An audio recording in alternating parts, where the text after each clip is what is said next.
This Russian nuclear weapon could wipe out all of Los Angeles.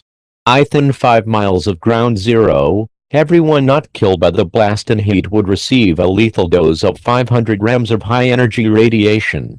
Up to 20 miles away from the detonation, the blast wave would gut every building, even concrete and steel-reinforced buildings.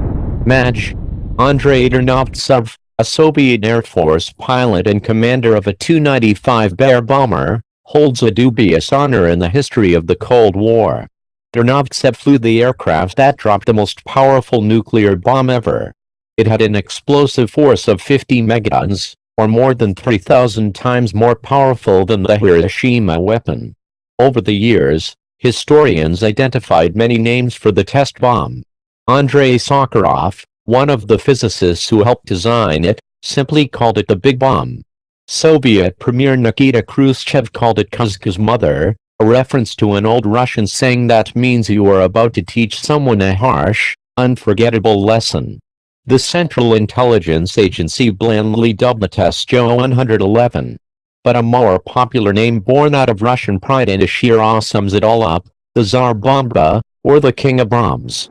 As far as I can tell, the term did not surface until after the end of the Cold War. Alex Wellerstein, a historian at the Stevens Institute of Technology and blogger, told war is boring.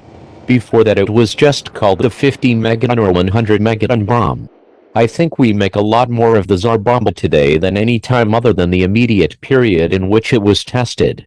Americans like to point to it as an example of how crazy the Cold War was, and how crazy the Russians are and were, Wellerstein added. Russians seem to take pride in it. On October 30, 1961, Dernovtsev and his crew took off from an airfield on the Kola Peninsula and headed to the Soviet nuclear test area above the Arctic Circle at Matyashikha Bay, located in the Novaya Zemlya archipelago. The test project scientists painted the Bear bomber and its Tu-16 Badger chase plane white to limit heat damage from the bomb's thermal pulse. That's at least what the scientists hoped the paint would do. The bomb also had a parachute to slow its drop, giving both planes time to fly around 30 miles away from ground zero before the nuke detonated. This gave Dernovtsev and his comrades a chance to escape.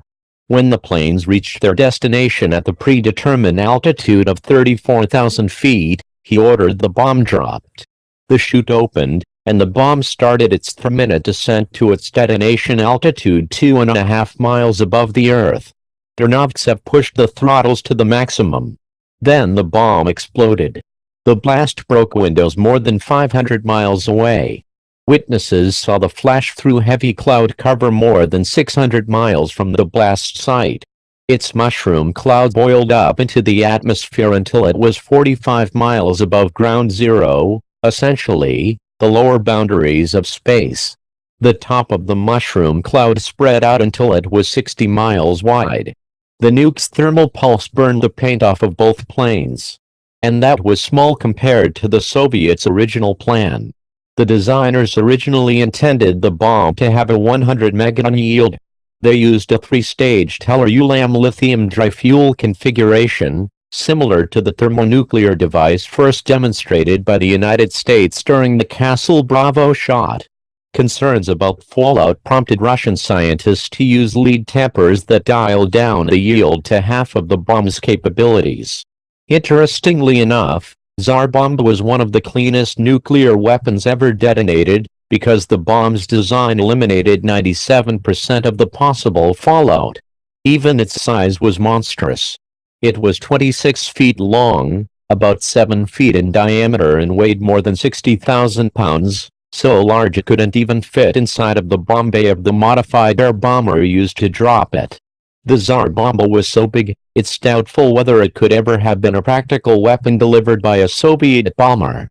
Because of the distance from the Soviet Union to America, removal of the fuselage fuel tanks to accommodate the bomb, combined with its sheer weight, meant that a Bear bomber wouldn't have sufficient fuel for the mission even with aerial refueling.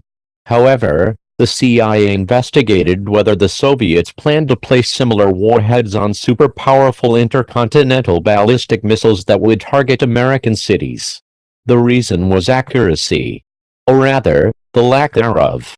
Because of the NATO alliance's nuclear advantages, the United States could place bombers and intermediate-range ballistic missiles fairly close to Soviet targets in Eastern Europe. By the late 1950s and early 1960s, America placed intermediate-range ballistic missiles such as the Thor in the United Kingdom and Turkey, and Honest John and Matador missiles in West Germany. The shorter flight distance for those missiles meant they had a better chance of delivering their nuclear warheads effectively on target. Russian nuclear weapons had further to travel, so there was more chance of missing the mark. But for a 100 megaton warhead, close enough will do. Consider the damage a 100 megaton version of the Tsar bomb could inflict on Los Angeles, say, if detonated directly above the U.S. Bank Tower, the second tallest building west of the Mississippi River. On a clear day, an airburst at 14,000 feet above ground level would produce a nuclear fireball 2 miles wide that would be hotter than the surface of the sun, reducing concrete and steel skyscrapers to ashes. Within 5 miles of ground zero, everyone not killed by the blast and heat would receive a lethal dose of 500 grams of high-energy radiation. Up to 20 miles away from the detonation, the blast wave would gut every building, even concrete and steel reinforced buildings. Up to 50 miles away, anyone exposed to the flash of the weapon would receive third-degree burns. In short, a Tsar bomb warhead would completely devastate the entire Los Angeles metropolitan area. In 1963, Khrushchev said the Soviet Union possessed a 100 megaton bomb that it deployed to East Germany. But the premier's claim has divided historians on whether it was true, or was just boasting. As for Sakharov, his experience building and testing Tsar bomba changed his life, prompting him to abandon weapons research. He became an outspoken critic of Soviet efforts to create an anti-ballistic missile defense system, an advocate for civil rights in the Soviet Union and much persecuted political dissident who won the Nobel Peace Prize in 1975. Ender Novtsev. Immediately after successfully dropping Tsar bomba, the Soviet Air Force promoted him to the rank of lieutenant colonel. In addition, he received the Hero of the Soviet Union Award, the highest honor bestowed for service to the Soviet state. This first appeared in War is Boring.